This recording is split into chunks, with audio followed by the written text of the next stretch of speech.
Commander Jack Harper stood at the observation deck of the United Earth Embassy, watching the iridescent ships of the Galactic Confederacy hover above New Geneva. 10 years since first contact, and he still couldn't shake the feeling that something was fundamentally wrong with how easily everything had gone. SAS, run probability analysis on peaceful alien intentions again, Harper said, sipping his third coffee of the morning. Running analysis for the 427th time, replied the pleasantly sarcastic female voice of his AI assistant. Your probability remains at 12.3%. Would you like me to check again in 10 minutes, or shall we try for an even 500 by lunch? Harper ignored the jab. SAS strategic analysis and security system had been programmed with what the tech department called enhanced personality parameters. What they meant was, we made your AI assistant as insufferably snarky as possible because we think it's funny. The peace accord signing is in 3 hours, Harper muttered, and not a single concession requested by the Confederacy. Not one demand for resources, technology, or territory. Just open arms and welcome to the galactic community. Suspicious indeed, SAS agreed. Almost as suspicious as your decision to wear that particular tie to a diplomatic function. Harper glanced down at his tie, tiny rockets and stars on dark blue silk, a gift from his niece. The United Earth government assigned me as diplomatic liaison because I'm supposedly good at reading non-human intentions, and everything about the Xeltraxians reads too good to be true. The door to the observation deck slid open with a pneumatic hiss, revealing General Maria Ortiz, her uniform impeccably pressed as always. Still looking for problems where there aren't any, Harper? She asked, joining him at the window. With all due respect, General, these aliens crossed 17 galaxies to find us, and all they want is to be friends. No advanced tech sharing, no cultural exchange requirements, just a signature on a fancy piece of paper saying we promise not to shoot each other. Ortiz sighed. Maybe we finally got lucky. Maybe the universe isn't the nightmare of hostility your paranoid mind imagines. The universe is primarily composed of empty space and things that will kill you, Harper replied. Benevolence is the statistical anomaly. Well, keep your statistical anomalies to yourself during the ceremony. Smile, shake their tentacles, or appendages, or whatever they're called. And don't start an interstellar incident. After Ortiz left, SAS piped up. Incoming message from your favorite xenobiologist. A holographic display opened, showing the face of Dr. Thomas Quinn, the only other person in the diplomatic corps who shared Harper's suspicions. Jack, I've been analyzing their medical data. The atmospheric requirements they provided us? It doesn't match their physiology. They're lying about something fundamental. Harper nodded grimly. Keep digging, Tom. The peace accord signing goes forward regardless, but at least we'll know what we're really getting into. SAS, activate Protocol Cassandra, Harper said after the call ended. Protocol Cassandra activated, SAS replied, her voice suddenly stripped of all sarcasm. All observations and suspicions now being routed to contingency planning. Harper straightened his rocket tie and headed toward the ceremony. Maybe today humanity would genuinely join a peaceful galactic community. But if not, well, there was a reason Earth had insisted on hosting the signing ceremony on home territory. 3 weeks after the peace accord signing, Harper found himself squeezed into a maintenance duct aboard the Xeltraxian diplomatic vessel, questioning his career choices. Tell me again why I'm crawling through alien air vents instead of sending, oh, I don't know, literally anyone else, he whispered to the communicator on his wrist. Because Dr. Eleanor Ellie Frost's voice crackled through the device. You're the only one with high enough clearance who's paranoid enough to believe my theory about encrypted transmissions. I prefer appropriately cautious, Harper muttered, inching forward. You have 7 emergency bunkers stocked with canned goods, Jack. 8, actually. The one in Montana doesn't count because it's more of a vacation property with extra features. Ellie's exasperated sigh was audible even through the static. A xenolinguistics genius with all the tact of a sledgehammer, she'd approached Harper after detecting unusual patterns in the Xeltraxians' communications. Officially, she was analyzing their language for cultural exchange programs. Unofficially, she was convinced they were speaking in code. Take the next left, SAS guided through his earpiece. And may I remind you that your diplomatic immunity doesn't extend to being caught breaking into secure alien communication centers. Duly noted, Harper grunted, maneuvering around a bend in the ventilation system. The duct opened into a small room filled with pulsing crystalline structures. Harper carefully extracted a scanner from his pocket and began collecting data. "You've got company," Sass warned suddenly. Vex Loria just entered the adjacent corridor. Harper froze.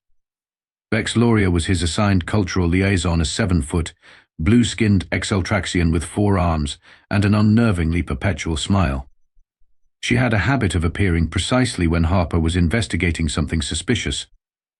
"Hide in plain sight," Sass suggested. "Maintenance panel to your right." Harper barely managed to extricate himself from the duct and position himself in front of an open panel before Vex Loria glided into the room. "Commander Harper," she exclaimed, all 4 hands clasping in what the Xeltraxians had explained was a gesture of delighted surprise. "What a fortuitous coincidence." Vex Loria. "Yes, completely coincidental," Harper agreed, attempting to look like he belonged there. "Just checking your environmental systems. Cultural exchange. Very interested in alien ducts." "How fascinatingly curious you humans are." Vex Loria's smile widened impossibly further. "Though this section doesn't contain environmental controls, it houses our cultural archives. Even better." "Love a good archive," Harper nodded enthusiastically. "Actually, your ambassador mentioned I should take a look at your historical records, so I was trying to find them, got a bit turned around." "Did he? How odd." "Ambassador Krell has been in stasis communication with the homeworld for the past solar cycle." Her head tilted at an angle that made Harper's neck hurt just watching. "No outgoing communications permitted." "He must have been before that." Then Harper improvised. "You know how we humans are with our linear time perception. All gets a bit jumbled." "Indeed." Vex Loria's 4 eyes blinked in sequence rather than simultaneously. "Perhaps I should escort you back to the diplomatic quarters. These sections can be quite confusing for non-Xeltraxians." As they walked, Harper's scanner continued collecting data from inside his pocket. Sass was transmitting everything directly to Ellie.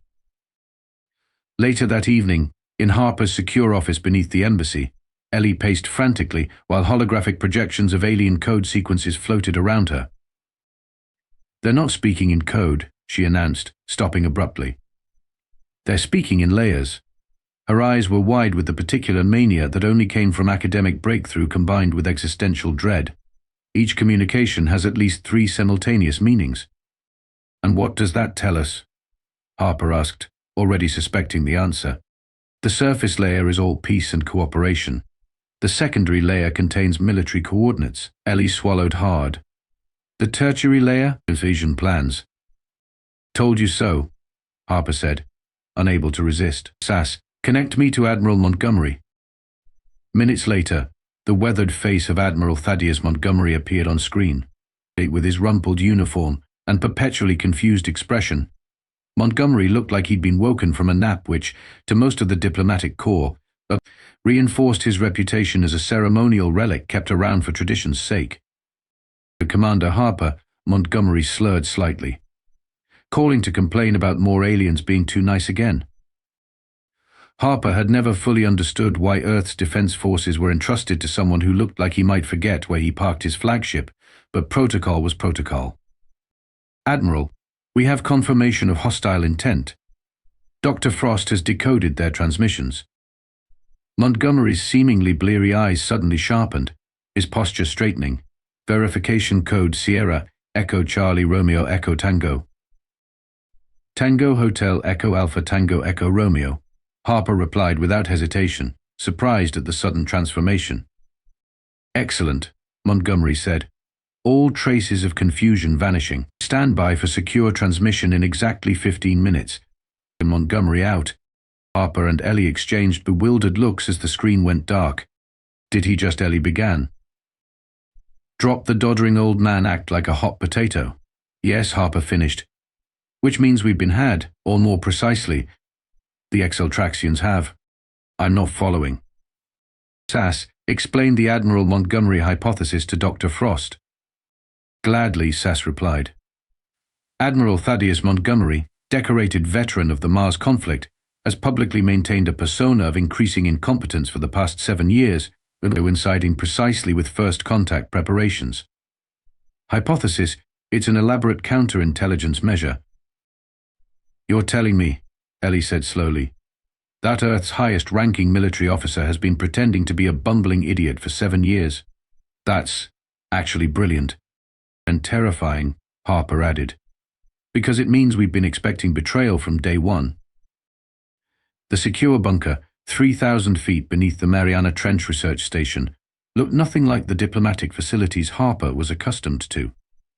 Gone were the polished floors and ambient lighting, replaced by utilitarian steel and harsh fluorescence. Even more shocking was Admiral Montgomery, now moving with the precision of a career military man, not a hint of his previous bumbling demeanor. Apologies for the theatrics, Commander, Montgomery said, leading Harper and Ellie through security checkpoints. Need to know basis, and until today you didn't need to know. With respect, Admiral, Harper replied, struggling to keep pace. I'm Earth's primary diplomatic liaison with the Xeltraxians. Some advance warning about our suspicions might have been helpful. Our suspicions? Montgomery stopped abruptly to face Harper. Commander, your personnel file describes you as pathologically suspicious of beneficial outcomes. You were chosen precisely because we needed someone who wouldn't be charmed by the Xeltraxians. Your genuine disbelief in their intentions has been your most valuable asset. So I've been playing the paranoid diplomat while you've been playing the incompetent admiral. Harper felt a headache forming. Who else is acting? That would be telling. Montgomery smiled thinly, continuing down the corridor. Dr. Frost, however, was a genuine recruit. Your linguistic breakthroughs moved our timetable forward significantly. Ellie looked both pleased and disturbed by this information. Glad to help avert planetary annihilation, I guess. Though a heads up about the whole aliens planning to invade thing might have been nice during the job interview. They entered a vast circular chamber dominated by holographic displays showing Earth and its orbital space. Hundreds of personnel worked at stations around the perimeter, with a raised platform in the center, where a striking woman with silver-streaked black hair coordinated activities. Director Chen, Montgomery called out, our final pieces have arrived. The woman turned, assessing Harper and Ellie with analytical precision. Commander. Doctor. Welcome to Project Cassandra. As in the Greek prophet no one believed, Harper asked, connecting the dots with his own protocol namesake. Precisely. Director Chen nodded. For 10 years we've been preparing for this moment. The Xeltraxians invasion fleet will arrive in less than 48 hours, according to Dr. Frost's decryption. Wait, Ellie interrupted. We've known they were hostile for a decade. Ow. We didn't, Chen clarified. But statistical models suggested a 78% probability that any advanced species making contact would harbor conquest objectives. The peace-loving alien is unfortunately more science fiction than science. A holographic display expanded, showing detailed schematics of weapons systems, unlike anything Harper had seen in the official military briefings. While you've been exchanging pleasantries upstairs, Montgomery explained, we've been building these downstairs. Is that a relativistic kill vehicle? Harper asked, pointing to one design. We call it the tap on the shoulder, Chen said with disturbing cheerfulness. Accelerates a tungsten rod to 99.9% the speed of light. Leaves a rather pointed message. And this? Ellie pointed to another schematic. Plan Z, Montgomery said with unmistakable pride, now a masterstroke. The hologram shifted to display what appeared to be ordinary communications satellites. I don't understand, Harper admitted. Exactly the point. Chen smiled. The Xeltraxians have been monitoring all our official channels. They've seen exactly what we wanted them to see, a naive species with minimal defensive capabilities, squabbling amongst ourselves too much to present a unified front. Meanwhile, Montgomery continued, every communications satellite we've launched since first contact has secondary systems, weapon systems. Harper felt his jaw drop. We've been arming Earth orbit while publicly dismantling our military. The best defense, Chen said, is one your enemy doesn't know exists until it's too late. There's just one problem. Montgomery's expression darkened. We need to know their exact invasion approach vector. Without it, even our preparations may not be enough. Harper and Ellie exchanged glances. Let me guess, Harper said. You need someone to infiltrate their mothership and get that information. Someone with diplomatic access, Chen confirmed. And linguistic expertise, Montgomery added, looking at Ellie.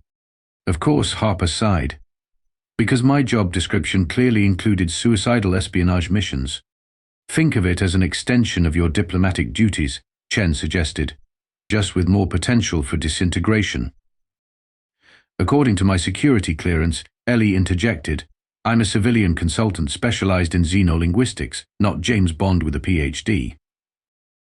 According to your psychological profile, Montgomery countered, you're pathologically curious and surprisingly adaptable under pressure. Flattery through psychological evaluation, Ellie muttered. That's a new one. Do we have a choice? Harper asked. Of course, Chen replied with perfect seriousness. You can choose to help us save humanity, or you can choose to watch the extinction of our species from this very comfortable underground bunker. The coffee here is quite good. Harper looked around the room at the personnel working feverishly to prepare Earth's secret defenses. 10 years of preparation, all hinging on getting the final critical piece of information. Sass, he said finally, how do you feel about hacking alien navigation systems? The commander. The AI replied with what sounded suspiciously like glee. I thought you'd never ask. I look ridiculous, Harper hissed, his skin now an unconvincing shade of blue thanks to a hasty cosmetic procedure.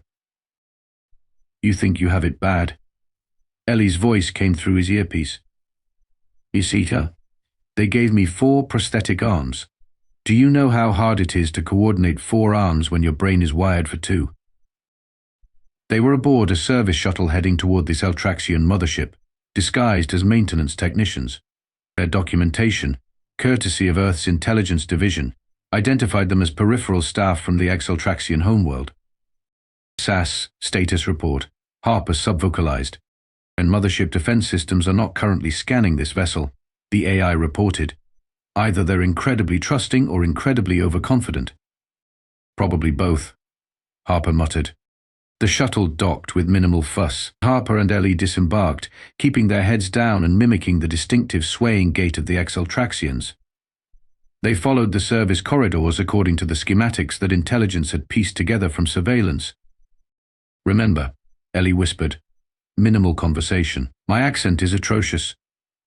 Your grammar's not much better, Harper replied. You called Ambassador Krell's ceremonial headdress a decorative waste extraction device yesterday during practice. The language has 14 different words for ceremonial headgear. How was I supposed to? She fell silent as a Xeltraxian technician rounded the corner. The alien was smaller than most they'd encountered, with a perpetual frown rather than the typical smile making him stand out among his species like a thundercloud at a picnic. You too. He barked in the clicking, multi-toned Xeltraxian language, identification. Harper froze, but Ellie smoothly presented their forged credentials, managing to only tangle 2 of her 4 prosthetic hands in the process. The technician examined the credentials with obvious suspicion. Central Engineering has not requested additional maintenance personnel. Special assignment, Ellie replied in careful Xeltraxian. Navigation systems optimization before the grand celebration. The technician's frown deepened. Navigation is my department. I received no notification. Harper prepared to implement their emergency evacuation plan, which mostly involved running very fast while SAS triggered diversionary explosions when the technician suddenly leaned closer. Are you from Oversight? He whispered, anxiety replacing suspicion. Is this about my formal complaint regarding resource allocation for the invasion? Harper and Ellie exchanged a quick glance. Yes, Harper improvised in broken Xeltraxian. The complaint received. Very concerned. Show us problem areas. The technician's posture relaxed marginally. Finally, "I am Crixon, Senior Navigation Engineer, and I have been saying for cycles that the approach vector calculations are fundamentally flawed." "Very interesting." Ellie nodded vigorously. "Show us Navigation Center immediately." Crixon led them through a series of restricted areas, complaining continuously about the invasion plan's inefficiencies. "The Grand Executor insists on a direct approach through the asteroid belt. I told him the fuel expenditure alone makes it impractical. But does anyone listen to the navigation department? No. As they entered the navigation center, a cavernous chamber filled with crystalline computer terminals and holographic stellar maps, Harper realized they'd stumbled onto an unexpected ally. "The invasion plan is wasteful," Crixon continued, oblivious to their true identities. "My species has conquered 17 star systems, and never have we employed such reckless strategies." 17 systems? Ellie couldn't help asking. "Why continue expanding?" Crixon stared at her as if she'd asked why breathing was necessary. "Because the Devourers pursue us, of course." "The Devourers?" Harper queried carefully. "You oversight officials are strangely uninformed," Crixon noted suspiciously. "The Devourers consume all in their path. We stay ahead by continuously expanding outward. Earth is not merely another conquest, it is to be our defensive perimeter against what follows." Harper felt a chill that had nothing to do with the mothership's cool environmental settings. "You're running from something worse." Crixon's eyes narrowed. "You speak strangely for a..." His gaze focused suddenly on Harper's neck, where the blue cosmetic was beginning to flake. "You're not Xeltraxian." "Okay, plan B," Harper sighed, then delivered a swift sedative injection that dropped Crixon to the floor. "Sorry about that. SAS, you're up." Accessing alien navigation systems, SAS announced through their earpieces. "Fascinating architecture. Very elegant. Tokyo. Dislike so. Almost makes me feel bad about what I'm about to do to it." While SAS worked her electronic magic, Ellie examined the stellar maps. These show more than invasion plans, she realized. They're plotting a multi-century expansion course. "And Earth is just a pit stop," Harper concluded, helping her download critical data. "Sabotage complete," SAS announced. "Their primary navigation systems will now guide their fleet directly into high Earth orbit, precisely where our communications satellites are waiting." "Time to go," Harper said, hoisting the unconscious Crixon over his shoulder. "And we're taking him with us. I think Earth's Defense Council will want to hear about these Devourers." As they hurried back toward the shuttle bay, alarms began blaring throughout the mothership. "That's not us," SAS informed them. "The fleet is launching early. They've detected unusual energy signatures from Earth's orbit. They've spotted our defense grid." Harper realized, "We need to warn Montgomery." They barely made it to their shuttle, the unconscious Crixon stowed unceremoniously in a storage compartment. As they disengaged from the mothership, the massive vessel's engines began powering up, surrounded by hundreds of smaller craft. "The invasion has begun," Ellie said, watching the armada assemble. "We're 19 hours ahead of schedule." "Then let's hope Earth is ready early," Harper replied grimly, pushing their shuttle's engines to maximum as they raced home. The United Earth Defense Council chamber had never been designed for the current scenario, a human diplomatic corps frantically preparing for alien invasion while an alien prisoner provided intelligence on a different alien threat entirely. "Let me get this straight," General Ortiz said, pinching the bridge of her nose. "The Xeltraxians are invading us because they need our planet as a buffer against something called the Devourers, which are apparently so terrifying that conquering other species and stealing their planets seems like a reasonable precaution." "That's the simplified version," Harper confirmed. Crixon, now conscious and surprisingly cooperative, added, "The Devourers have consumed 3 galaxies in our recorded history. We flee, we prepare, we survive. By making others homeless," Ellie pointed out. "By making strategic sacrifices," Crixon corrected without apparent moral discomfort. Admiral Montgomery entered the chamber, his expression grim but determined. "The Xeltraxian fleet has entered lunar orbit. Grand Executor Zorn Thal is demanding our immediate surrender." Put him through, Director Chen ordered. The main view screen flickered to life, revealing a Xeltraxian significantly larger than any they'd encountered before. Zornthal's skin was deeper blue, almost purple, and where other Xeltraxians had 4 arms, he sported 6, the additional limbs apparently a sign of status. Humans, his voice boomed, auto-translated but still carrying unmistakable condescension. Your primitive deception has been discovered. Surrender your world or face immediate eradication. Our primitive deception? Harper couldn't help but laugh. That's rich coming from the species that's been planning an invasion since first contact. Ah, the suspicious diplomat. Zornthal's perpetual smile seemed particularly smug. Your intuition was correct, but ultimately irrelevant. Your species has no defense against our technology. Actually, Montgomery stepped forward. About that. He nodded to a technician, who activated a secondary display showing Earth's orbital space. The supposedly ordinary communications satellites were transforming, panels sliding away to reveal weapons systems that had been hidden in plain sight for years. We call it the definitely not a weapons satellite network, Montgomery explained conversationally, the DNOR for short. Terrible acronym, I know, but naming things has never been our military's strong suit. Zornthal's smile faltered for the first time. Impossible. Our surveillance detected no weapons development. That was rather the point. Director Chen joined in. We've been watching you watch us. Everything you saw, we wanted you to see. On the orbital display, the DR system fully deployed, creating a defensive grid around Earth that hummed with energy. You're bluffing, Zornthal declared. Such technology is beyond your capabilities. Probably, Harper agreed. If we'd had to develop it from scratch, but we've had help. From whom? Zornthal demanded.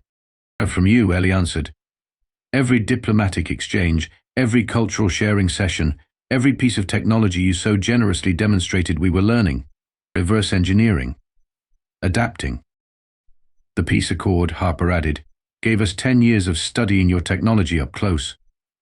Did you really think we'd just admire it without figuring out how it worked? Zornthal's expression darkened as the implications sank in. You expected betrayal from the beginning. We hoped for the best, Montgomery corrected, but we prepared for you.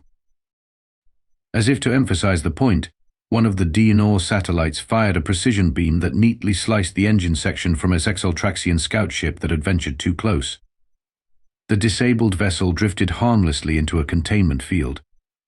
This is your one warning, Montgomery continued. Return to high orbit, and we can discuss terms. Continue your approach, and we will defend ourselves. You don't understand what you're doing, Zornthal hissed at the Devourers. Essay. We know about the Devourers, Harper interrupted. We have Crixon. The camera panned to show the navigation engineer, who offered a small, nervous wave to his former leader. Traitor. Zornthal spat. Pragmatist, Crixon corrected. They know our situation now. Perhaps cooperation would serve us better than conquest. Grand Executor, Harper stepped forward again. You came seeking a new defensive perimeter. We're offering an alliance instead, between your experience with the Devourers and our apparently surprising ability to weaponize anything including diplomacy. We might actually stand a chance together. Zornthal was silent for a long moment, his 6 hands clenching and unclenching in what they'd learned was a sign of intense calculation. You would ally with those who deceived you? He finally asked.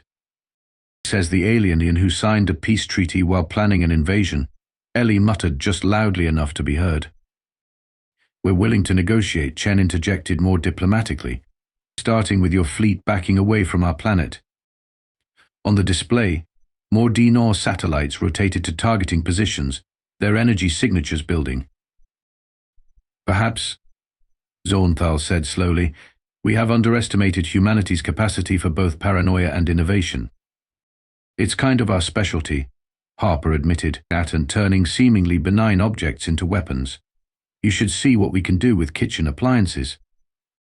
I will confer with the Admiralty, Zornthal concluded. Stand by. As the transmission ended, everyone in the chamber collectively exhaled.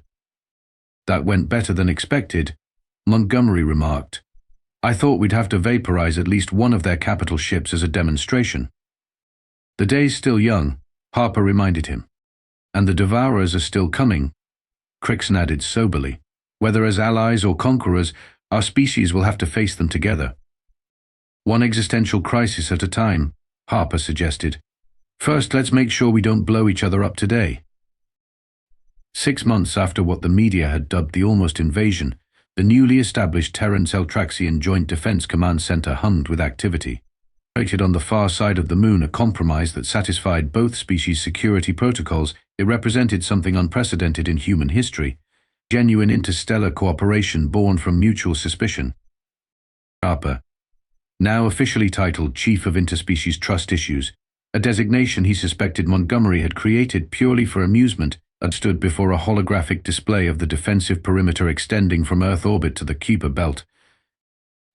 The Phase 3 emplacements are ahead of schedule, Crixon reported, now serving as liaison between Xeltraxian engineers and human military. The combined technology is proving more effective than either of our original designs. Nothing like the threat of cosmic horror to accelerate innovation, Harper remarked. How's the early warning network? Operational to 12 light years, Ellie answered, entering the room with Ambassador Vex Loria. The xenolinguist had adapted surprisingly well to diplomatic work, though her bluntness occasionally caused minor interstellar incidents.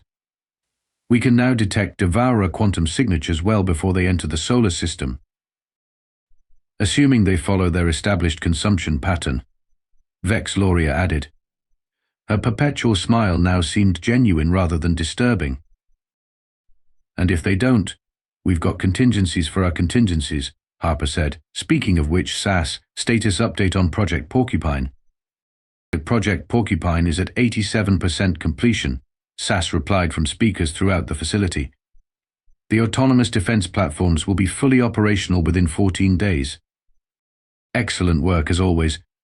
Eleanor, Vex Loria said to the air. Harper raised an eyebrow. Eleanor? Ah, Sass's voice took on a slightly embarrassed tone, something Harper hadn't realized she was capable of. I may need to clarify something, Commander. Ellie cleared her throat. Sass wasn't originally a military AI. She was my doctoral thesis at MIT. Strategic analysis and semantic systems designed to predict diplomatic outcomes based on linguistic patterns. You created SAS? Harper stared at Ellie, but she's been integrated into military systems for years. After first contact, the Defense Department quietly recruited both of us, Ellie explained. They needed an AI that could think like an alien might and a programmer who approached language as both code and culture. So all those times SAS was being insufferably sarcastic. She was operating exactly as designed, Ellie confirmed with a grin.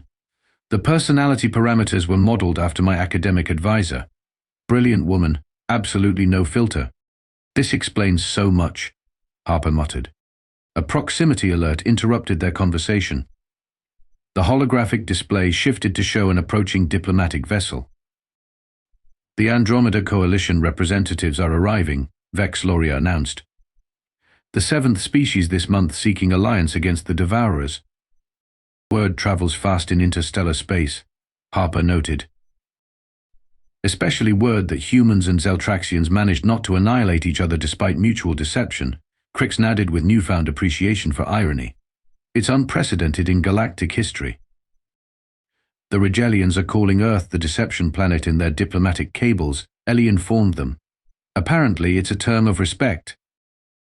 The Miliborian hegemony has added a ritual phrase to their official communications, Vex Loria added. May we never underestimate the humans as the Xeltraxians did. Their diplomatic corps now considers it bad luck not to say it. Harper laughed. So humanity's greatest contribution to galactic diplomacy is teaching everyone to be more paranoid? Healthily suspicious, Montgomery corrected, joining them from an adjacent room. And yes, apparently being prepared for betrayal while hoping for peace is a novel concept to many species. Though we've had to explain several times that not all our satellites contain hidden weapons, Ellie noted. Just most of them, Montgomery winked. As they prepared to receive the Andromedan delegation, Harper found himself reflecting on how close they'd come to war, and how suspicion had paradoxically led to genuine alliance. "You know," he said to no one in particular, 10 years ago I was convinced first contact would be the end of human civilization. "In many ways it was," Ellie replied thoughtfully. "Just not the apocalyptic end we feared. The Devourers are still coming," Crichton reminded them solemnly. "Yes," Harper agreed, straightening his tie rockets and stars on dark blue silk. "But thanks to mutual paranoia and healthy distrust, they'll find something they weren't expecting." "What's that?" Vex Loria asked curiously. Harper smiled. "A welcome committee with trust issues and really big guns.